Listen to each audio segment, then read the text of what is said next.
নমস্কার প্রিয় দর্শকবৃন্দ, মুক্তি চ্যানেলে আপনাদের সবাইকে স্বাগত। আপনি কি কখনো ভেবেছেন কেন একজন মানুষ হঠাৎ কোনো নারীকে দেখলে তার মনে নানা ধরনের চিন্তা জাগে? কেন অনেক সময় সেই চিন্তাগুলো পবিত্র হয় না?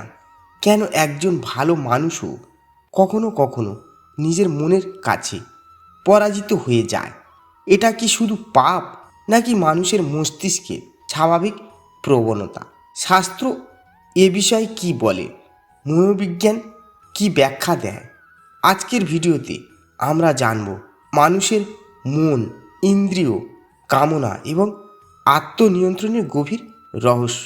ভিডিওটি শেষ পর্যন্ত দেখুন, কারণ শেষে আমরা জানব কিভাবে এই চিন্তাগুলোকে নিয়ন্ত্রণ করে একটি শান্ত, পবিত্র ও শক্তিশালী জীবন গড়ে তোলা যায়। প্রথম অধ্যায়, শাস্ত্র কি বলছে? ভাগবত গীতায় শ্রীকৃষ্ণ অর্জুনকে বলেছেন, ধ্যায়ত বিষায়ন পুংস সঙ্গতেষু পজায়তে সঙ্গাত সঙ্গায়তে কামং। অর্থাৎ মানুষ যখন বারবার কোনো বিষয়ের কথা চিন্তা করে তখন তার প্রতি আসক্তি জন্মায়।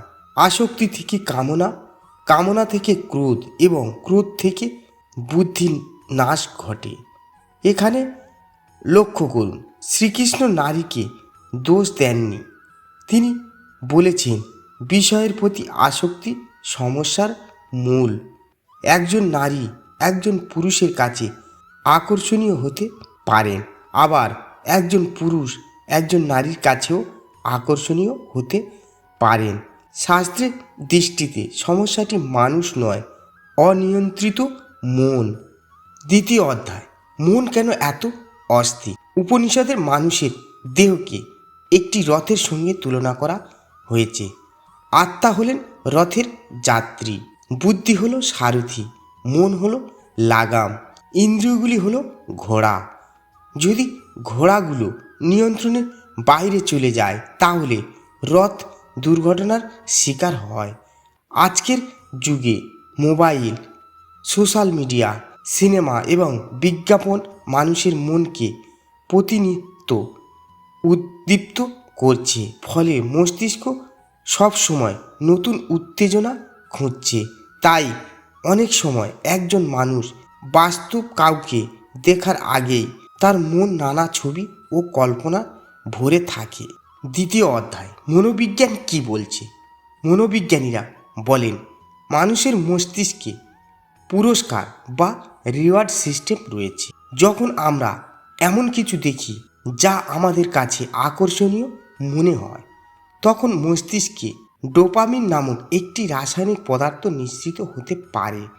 এর ফলে মন সেই বিষয়ের দিকে আকৃষ্ট হয়। কিন্তু একটি বিষয় মনে রাখতে হবে, আকর্ষণ অনুভব করা এবং কাউকে অসম্মান করা এক জিনিস নয়। একটি চিন্তা মনে আসতেই পারে, কিন্তু সেই চিন্তার উপর কাজ করা বা তাকে বারবার লালন করা সম্পূর্ণ ভিন্ন বিষয়। মনোবিজ্ঞান বলে মানুষ তার প্রথম চিন্তার জন্য সবসময় দায়ী নয়, কিন্তু পরবর্তী সিদ্ধান্তের জন্য অবশ্যই দায়ী। চতুর্থ অধ্যায়, কলিযুগের প্রভাব। শাস্ত্রে কলিযুগকে ইন্দ্রিয়ের প্রাবল্যের যুগ বলা হয়েছে। আজকের পৃথিবীতে বিজ্ঞাপনে শরীরকে পণ্য হিসেবে ব্যবহার করা হয়। বিনোদনের বড় অংশ কামনাকে কেন্দ্র করে তৈরি। সোশ্যাল মিডিয়া মানুষের মনোযোগকে ক্রমাগত উত্তেজিত করে, ফলে একজন মানুষের মন শান্ত থাকার সুযোগ কমে যাচ্ছে। এই কারণে প্রাচীন ঋষিরা বলতেন মনকে শত্রু হতে দিও না, মনকে বন্ধু করে তোলো। পঞ্চম অধ্যায়, নারী কি সমস্যার কারণ? এখানে একটি গুরুত্বপূর্ণ প্রশ্ন আসে, নারী কি সমস্যার কারণ? উত্তর হলো না। শাস্ত্রে প্রত্যেক নারীকে মা, বোন, কন্যা বা সম্মানের চোখে দেখার শিক্ষা দেওয়া হয়েছে। শ্রীচৈতন্য মহাপ্রভুর ভক্তরা বলতেন মাতৃবৎ পরদ্বারে সু, অর্থাৎ নিজের স্ত্রী ব্যতীত অন্য সকল নারীকে মাতৃসম ভাবতে হবে। এইভাবেই নারীদের প্রতিও পুরুষদের সম্মানের চোখে দেখার শিক্ষা দেওয়া হয়েছে। অতএব সমস্যাটি নারী বা পুরুষ নয়, সমস্যাটি হলো আমাদের অপ্রশিক্ষিত মন। ষষ্ঠ অধ্যায়, খারাপ চিন্তা এলে কি করবেন? নাম্বার 1, নিজেকে ঘৃণা করবেন না। মনে একটি চিন্তা আসা মানে আপনি খারাপ মানুষ নন। নাম্বার 2, চিন্তাকে দীর্ঘায়িত করবেন না। মনে কোনো অনুচিত চিন্তা এলে সেটিকে বারবার মনে আনবেন না। নাম্বার 3, নিজের জীবনকে ব্যস্ত রাখুন, ব্যায়াম করুন, বই পড়ুন, জব ও ধ্যান করুন, নতুন কিছু শিখুন। নাম্বার 4, ডিজিটাল জীবন নিয়ন্ত্রণ করুন।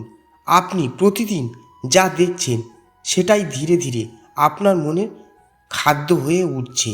নাম্বার 5, ঈশ্বর স্মরণ করুন। ভক্তি, নাম জপ ও প্রার্থনা মনকে স্থির করতে সাহায্য করে। সপ্তম অধ্যায়, মহাপ্রভুর শিক্ষা। শ্রীচৈতন্য মহাপ্রভু শিখিয়েছেন, ত্রিনাদপি সুনিচ্ছেদ তররূপী সহিষ্ণু। নম্রতা, সংযম এবং ঈশ্বরের প্রতি প্রেমই মানুষের প্রকৃত শক্তি। একজন ব্যক্তি তখনই মহান হন যখন তিনি নিজের মনকে জয় করতে পারেন। যে হাজার মানুষের সঙ্গে যুদ্ধ জেতে সে বীর হতে পারে, কিন্তু যে নিজের মনকে জয় করে সে প্রকৃত বিজয়ী। তাই আজকের ভিডিও থেকে আমরা কি শিখলাম? নারী বা পুরুষ কেউ সমস্যার কারণ নন। অনিয়ন্ত্রিত মন ও ইন্দ্রিয়ই সমস্যার মূল। শাস্ত্র আত্মসংযমের শিক্ষা দেয়। মনোবিজ্ঞান বলে আকর্ষণ মানুষের স্বাভাবিক অনুভূতি, কিন্তু একজন মানুষ তার চরিত্র দ্বারা নির্ধারিত হয়, তার ক্ষণিকের চিন্তা দ্বারা নয়। মনে রাখবেন, মনের উপর যার অধিকার আছে পৃথিবীর উপরও তার অধিকার আছে। আপনি যদি নিজের মনকে জয় করতে পারেন তাহলে জীবনের অর্ধেক যুদ্ধ জিতে গেছেন। ভিডিওটি ভালো লাগলে লাইক, শেয়ার এবং সাবস্ক্রাইব করতে ভুলবেন না। আবার দেখা হবে মুক্তি চ্যানেলের নতুন কোনো আধ্যাত্মিক ও জ্ঞানগর্ভ ভিডিওতে। হরে কৃষ্ণা, রাধে রাধে।